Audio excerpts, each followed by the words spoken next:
Welcome to the Arabic Hour. Today, we are going to discuss a very challenging and a very serious subject related to the scarcity of water. The Middle East is defined by two resources. Two resources literally explain how the region is likely to develop, how the region is likely to articulate its existence and unfold its destiny. The abundance of oil is characteristic, it's recognized everywhere. The region is home to over 40% of the proven reserves of fossil fuels. But at the same time, this region is notorious and well known for the scarcity of water. The region is home to 5% of the total population of the world, but only 1% of the total water resources. This imbalance between the demand for water and the existing supply of water has been a major constraint and will be a major challenge as global warming, as climate change begins to unfold, and with it, reduction in precipitation and reduction in water supply. Actually, in 1960, the average person per capita availability of water was over 3,500 cubic meter per person. Today, it's less than 500 and is likely to get even worse. The Palestinians have less than 100 cubic meters of water per person. And some of the Gulf states, even with desalination, their water availability is around 100 cubic meters per person. This is really an issue, and it's likely to influence the full events and the potential capacities of these countries in securing food supplies and in maintaining the existence of a sustainable life. Now, the story is not only an issue of the physical availability of water, it's also about quality. The quality of water has been deteriorating continuously, becoming worse. And what's even worse is that some of the issues that we are contending with are exacerbated, are made worse by riparians. One is an upstream riparian, another a downstream riparian. Turkey is an upstream riparian and sits on the resources available for Iraq and for Syria. Israel is a downstream riparian and has diverted water to its use, denying other riparians of available water. Not only that, it has exercised its military strength to prevent Lebanese, Syrians, Jordanians from accessing their rightful share of water. So the story is not just purely a physical availability of water, is a strategic availability of water, as these riparians who have violated international agreements have acted in a way that was injurious to the other riparian parties, exactly in contravention of the international law norms that cause that no riparian should overuse what is a shared common resource in quantities and in states that will compromise and will deny other partners, riparians, from having their rightful share.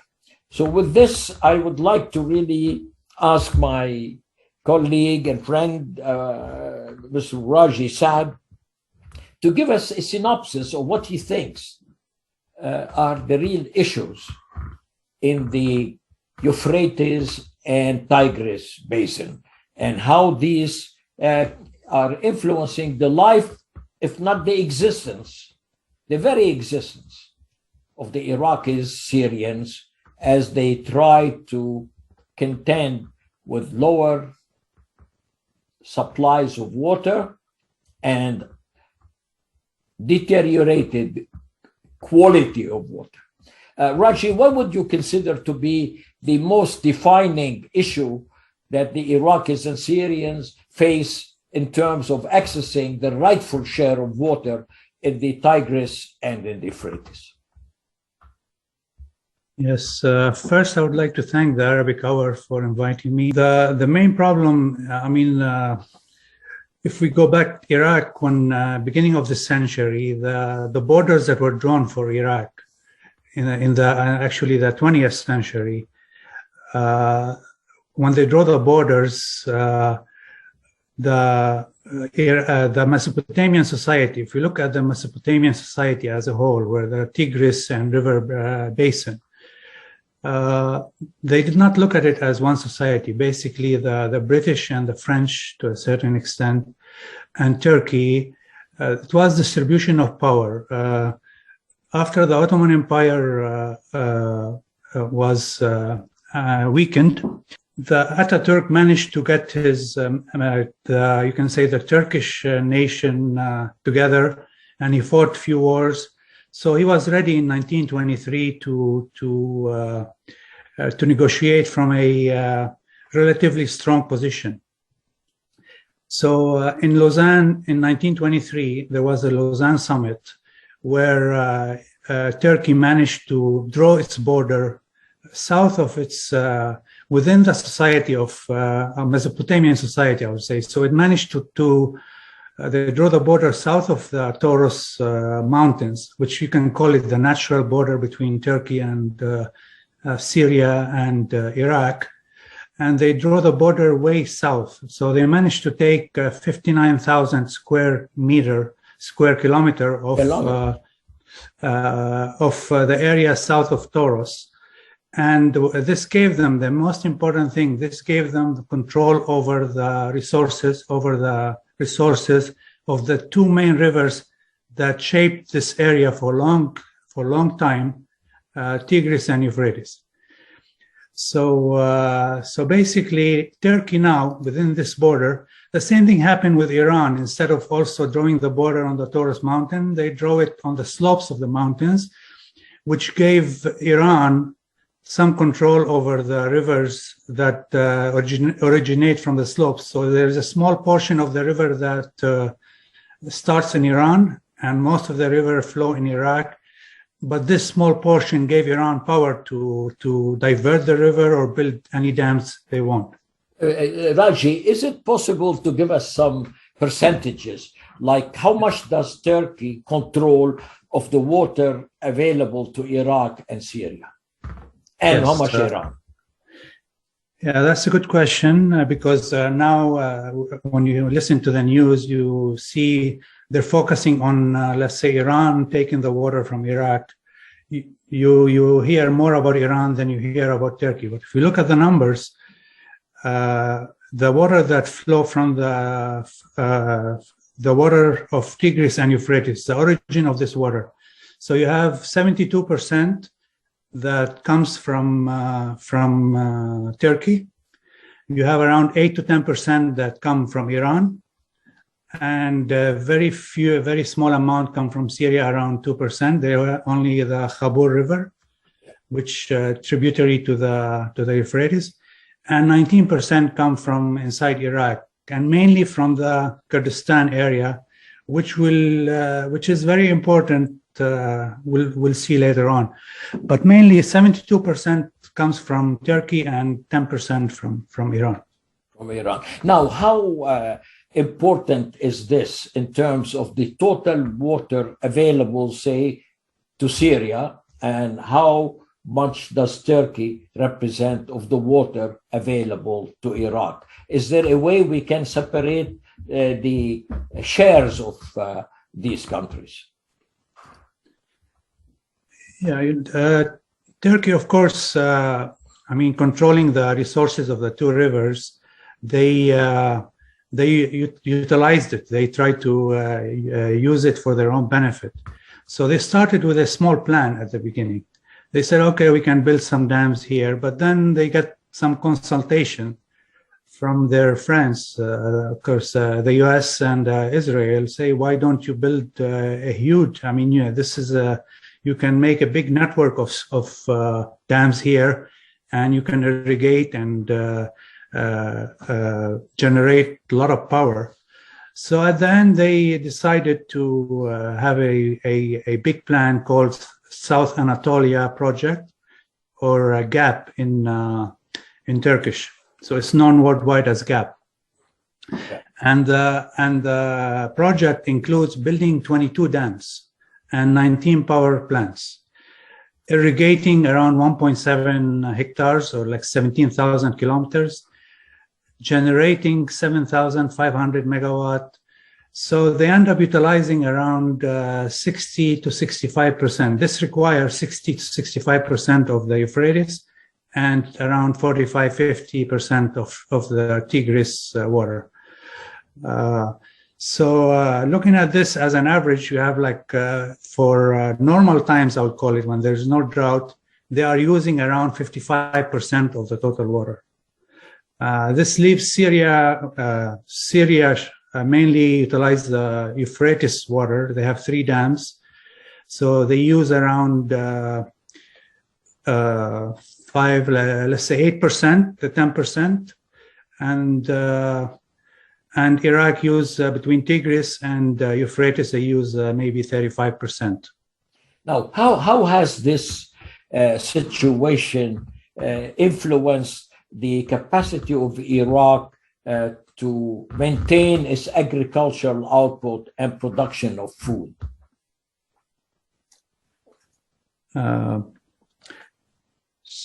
Now the abundance of oil, I would say, the oil and the countries, it's rich in oil, and this, so they can buy their food. They don't depend. So, for example, most of the water now, the drinking water, comes from Kuwait or other places. So they import most of their food. But if you look at the agricultural land, they're expecting. There's no hard numbers, but they're expecting at least between 45 to 55% to 55% of the fertile land to be desertified. Wow, desertified. That's a huge one. And it's, you're absolutely right that oil has given them the purchasing power, gave Iraq a purse power to buy food on the open market. But when energy is going to become less, this is a non-renewable resource. How on earth can a country forfeit its right to its rightful share of water that could sustain it and allow it to exist? The story is becoming existential. Correct. The problem after the American invasion of Iraq and the creation of the system in Iraq, where you have I would call it sectarian and ethnic system, where the country is basically divided into 3 big groups. You have the Kurdish entity in the north, the Sunnis in the middle, and then the Shiite on the south. So this system created a lot of divisions. So the country cannot. You have clearly Turkey taking the water, and Iran to a certain extent also, and they cannot have make one decision against these 2 countries, because the Turks, you have the, for example, the Kurdistani region have very strong economical ties with Turkey. They call them the one Commonwealth area. So there is a trade of 12 billion with Kurdistan and 20 billion with Iraq total. And they cannot make a decision to use this issue, trade, to negotiate the water. I mean, this is a big weapon, and Turkey depends on this trade. 20 billion is not a small number. No. And they cannot make a decision. And also, if they want to try to confront Iran, the same thing. You have Iranian supporters in Iraq. So basically, the country is kind of paralyzed. They can't against these two powers. You're absolutely right. I mean, look, on the Iranian side, you have 91 million people. On the Turkish side, you have almost an equivalent, or a little bit less, 90 or so million people. You have a segmented, what you might call divided Iraq, as you said.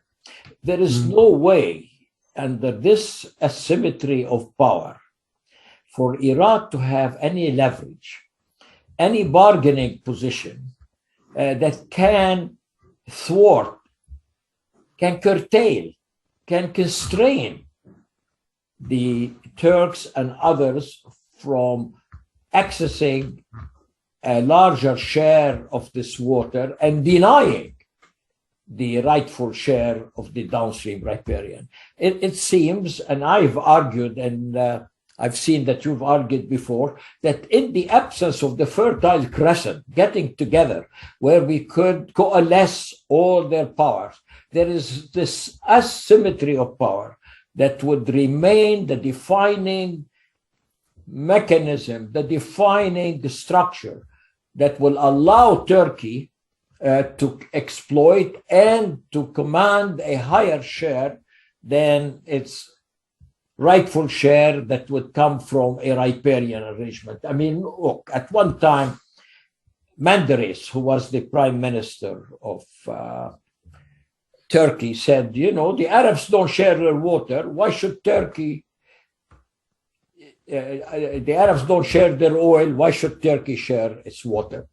The story is completely different. Oil is not shared between riparians. Water is.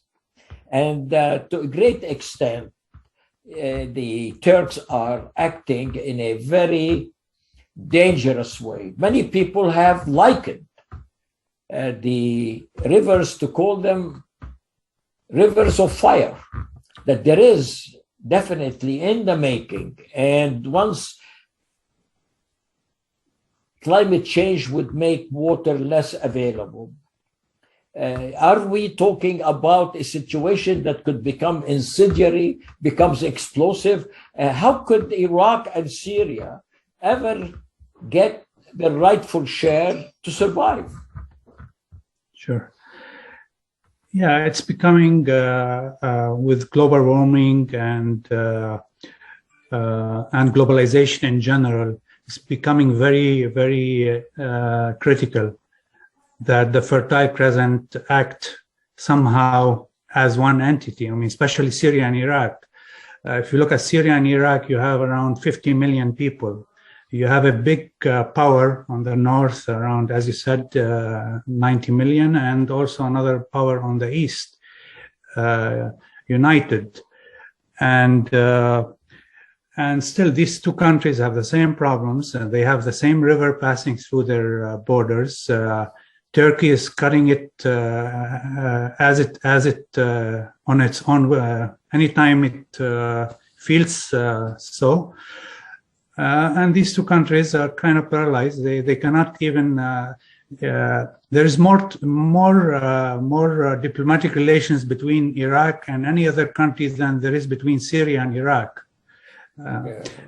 So there's very, very minimal trade between the two countries. So I think this is very important that these two countries unite, at least in talking to Turkey, have one cooperate and have one voice to negotiate with Turkey. Yes. And also Turkey has a lot of power. Iraq has a lot of weapons to use. 20 billion of trade every year, and it's going up. I mean, this has to be used. This cannot. They cannot cut the water and build dams and have no long-term agreement, and we keep trading with them. Exactly. It's yeah. It's inconceivable. It is inconceivable. But one thing, Raji, many people have also raised other issues. First of all, the issue of quantity. We all know that Turkey has denied Iraq. Some have put that number about 70% of the rightful water, and denied Syria about 40%. But that's not the only issue. The other issue is the quality. I mean, they have an agreement with Syria that they will, at a point at the border between the two countries, to deliver 500 cubic meter per second and Karkamis. They are delivering 500 cubic meters per second, but they are delivering literally totally unclean, unclear, and distorted and polluted water. So the issue is no longer just quantity, the quality is becoming equal. The other aspect, which is also raising lots of issues, is that the greater Ataturk dam, which is about 25 billion cubic meter of water capacity, is sitting on a fault which may at any time suffer or experience a major catastrophic earthquake that could completely drown the other. So there are lots of issues that need joint management, joint risk, joint cooperative things that the Turks have so far shown total obtuse unwillingness to coordinate with Syria and Iraq. Sure. With the agreement with Syria, the 500 cubic meter per second agreement in 1987 between Turkey and Syria, the Turks don't abide by it all the time. I mean, it depends. So what they do is, especially during drought times, they use it in Turkey, and whatever is left over, they send it to Syria and Iraq. And for example, 2020, they were sending 200 cubic meter per second, which is 40% of what they promise. Yes. And again, this is not a binding agreement. They call it understanding or protocol. So the Turks still don't want to sign a long-term agreement with Turkey, with Syria and Iraq. So also when you reduce the water and you irrigate all your land and you send some of this water to Syria, it's polluted water, it's salty water, and creates a lot of problem in the fertile land. So it's not only less water, they don't deliver what they promise, it's also polluted water. And basically, if they continue on this pace, it's going to be, and they keep using this water, at the end of the day, especially South Iraq will become a desert. Exactly. I mean, and there is some expectations, some predictions that in 2040, Iraq will become a desert, and 5 to 10 million people has to leave their land. Has to leave because if you look at Iraq, you have, although the GMP, the 5% of the GMP depend on agriculture, but 1/3 of the population work in agriculture in the rural areas. Yeah. So most of these people will have to leave their land into camps around the cities, refugees in other countries, and so on. Yes, and one thing, Raji, that has alerted people is that once you curtail or reduce the flow of the water, lots of water from Shatt al-Arab, from the salinity, from the area between Iran and Iraq and near Kuwait is seeping. It used to be 10 or 12 kilometers into Iraq.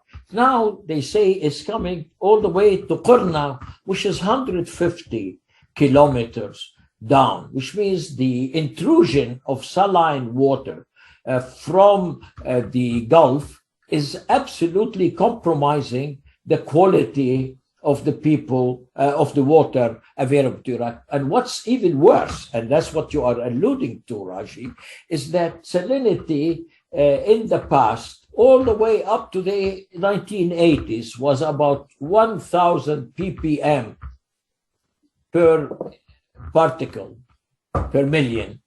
Yes. Now it's 24,000. And as Raji is saying, if this is the case, there will be no chance for people to use this water, and will deny up to 10 million, right, Raji, that would not be able to survive because their livelihood and their life and their needed water. Look, you could substitute anything. If you don't have oil, you could use gas. If you don't have oil and gas, you could use solar. Whatever commodity people consume, there are always alternative substitutes. One thing there is no alternative to is water. Water is the only commodity in life for survival that has no substitutes.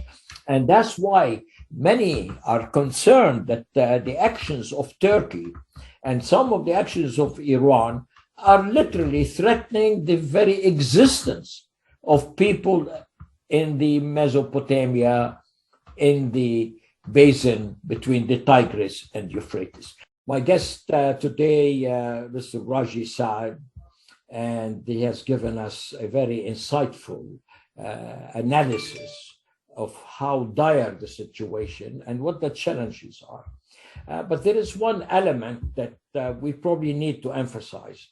Is there a way in which international law and the way it governs relationships among states, particularly riparian states, that might be contributing to a resolution of this impasse and this situation and preventing it from escalating into an unstable and violent one? Is there a chance? Sure. The UN tried beginning of the century to have a law for water that will govern relations between countries. In 1997, they put some principles in place, but they couldn't get 35 countries to sign it, to make it into law. So this same laws, it's called Law of Non-Navigational Uses of International Water Courses. These laws or principles continued, but not as a law until 2014. In August 2014, they managed to get 35 countries to sign it, and it became a law. And the main principles are equitable and reasonable utilization and participation between watercourse countries. And this requires taking into account all relevant factors such as social and economical needs of watercourse states concerned, the effect of the use or uses of the watercourse in the watercourse state or other watercourse states.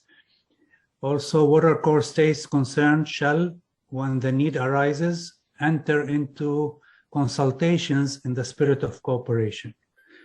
The other principle is there is an obligation not to cause significant harm to other states. So if you're doing a project, dams, there is an obligation not to cause significant harm to the downstream states.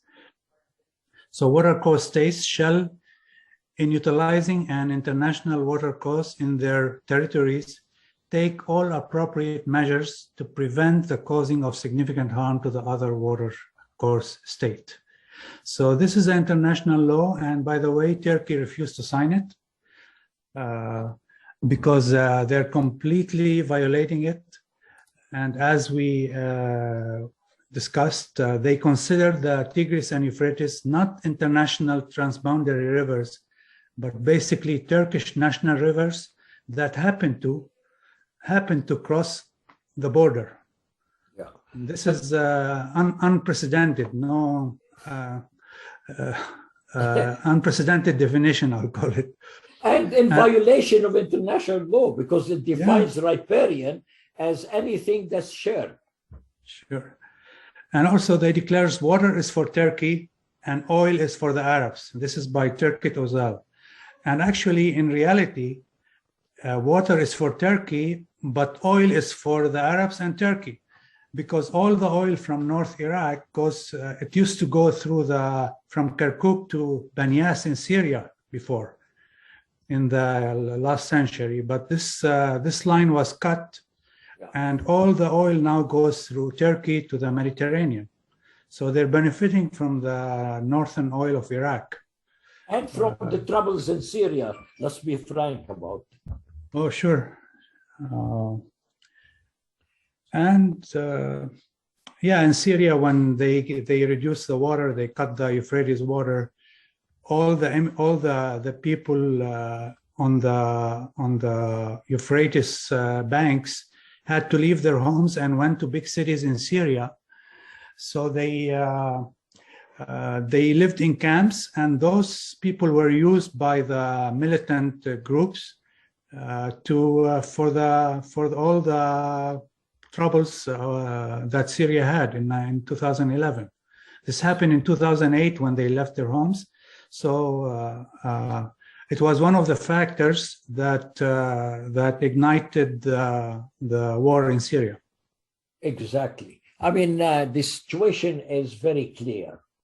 Water is not like any other commodity. At one time, people used to say water is thicker than blood. Maybe it is.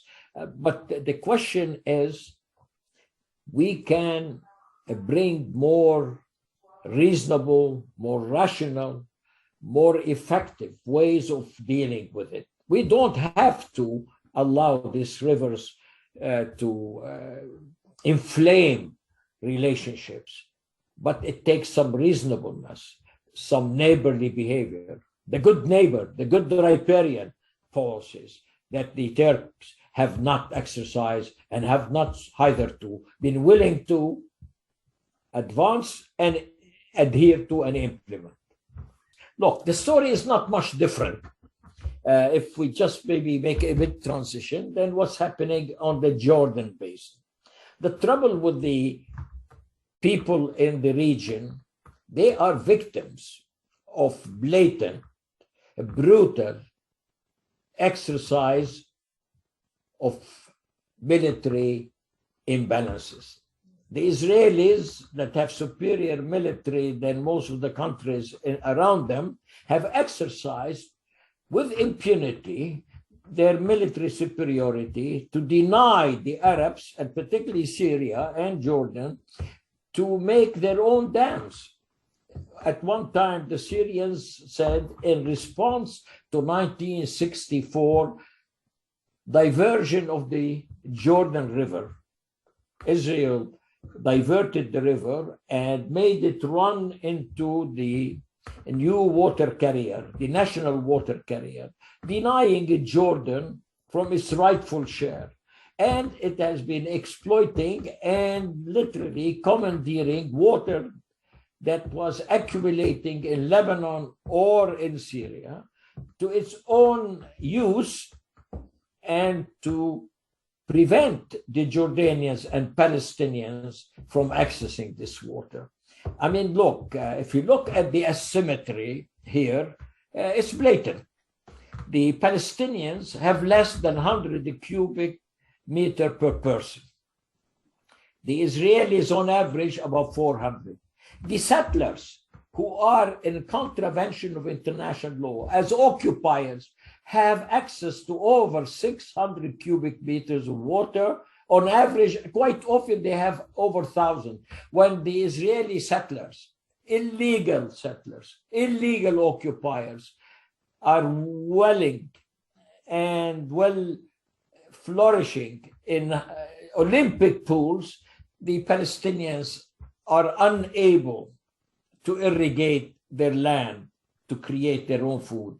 Israel uses 70% of the water to irrigate its land. 70% of the agricultural land in Israel are irrigated.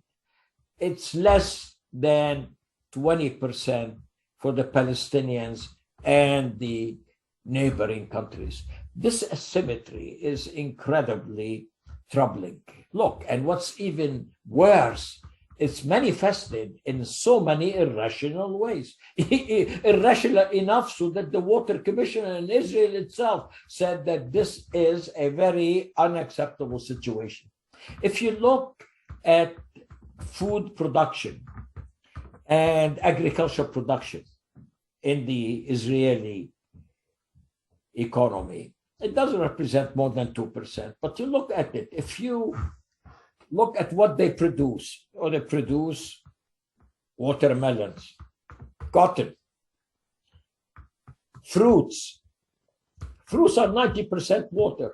If you really put the products produce, agricultural products produced in Israel, and put them into a column, and put the one that uses the most amount of water first, and then in a declining scale, and put a next column to it, what they contribute to value added, what they contribute to income, the correlation between what they produce and what water they use and what value they give, it's negative.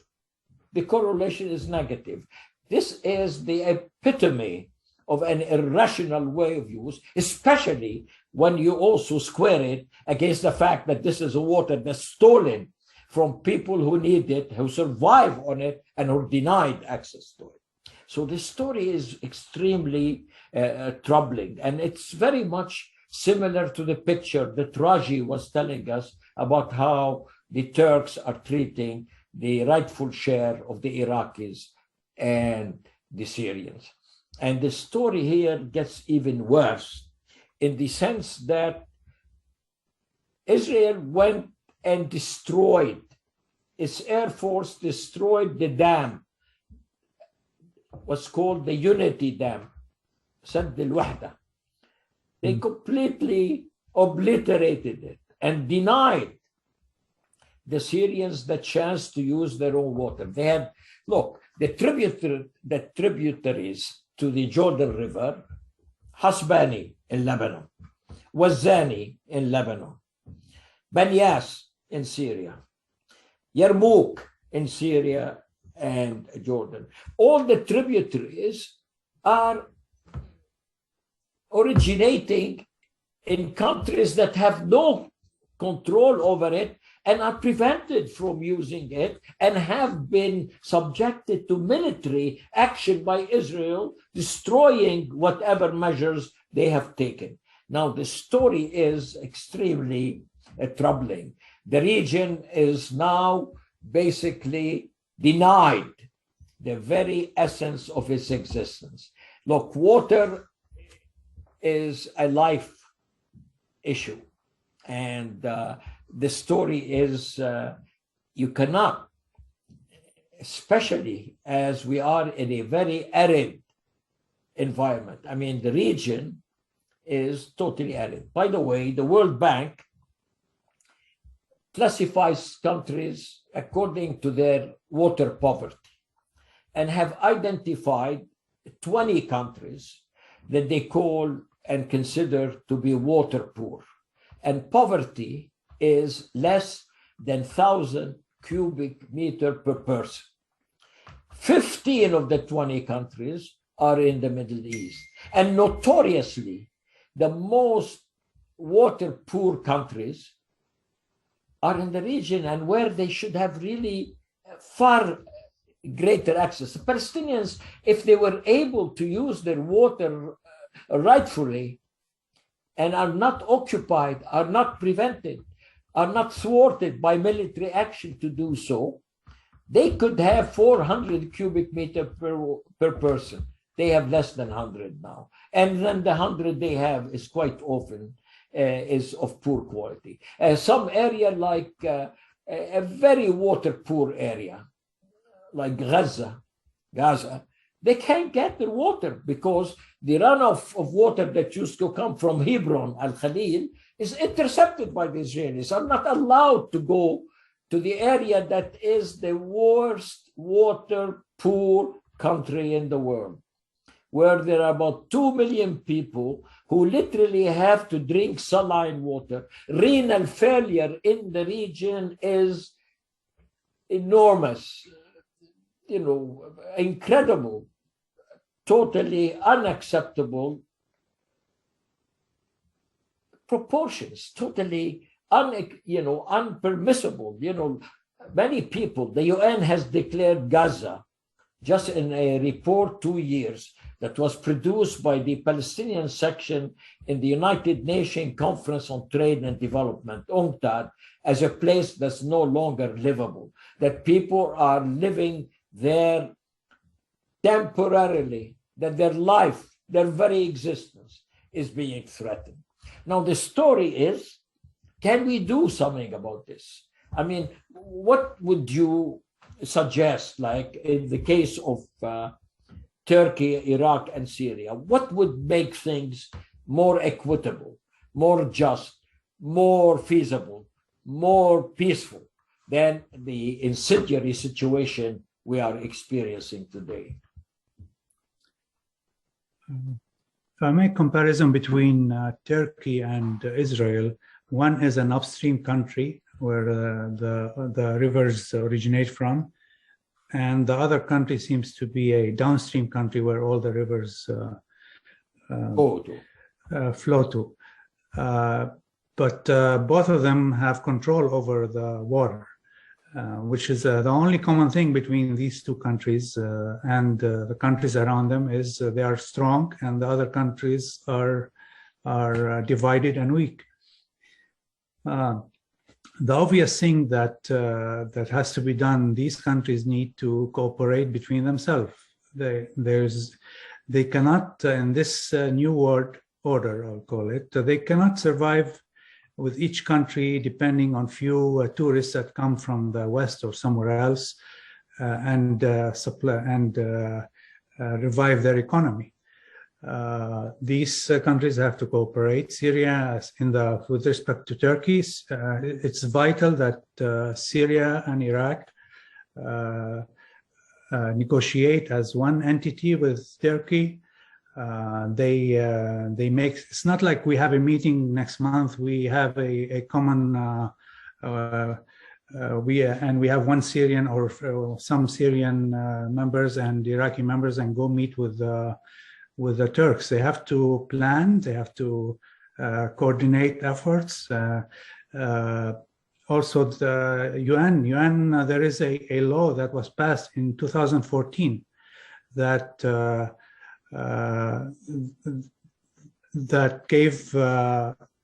said that no country can make dams or projects without consulting with the other countries, especially if it's going to harm the other countries. So the international law is beside Syria and Iraq, but unfortunately they haven't complained yet to the UN. Yeah. If we compare what they're doing to the Nile issue between Egypt and Ethiopia, there's no comparison. I mean, Egypt is already complained to the UN. They're threatening Ethiopia in many ways.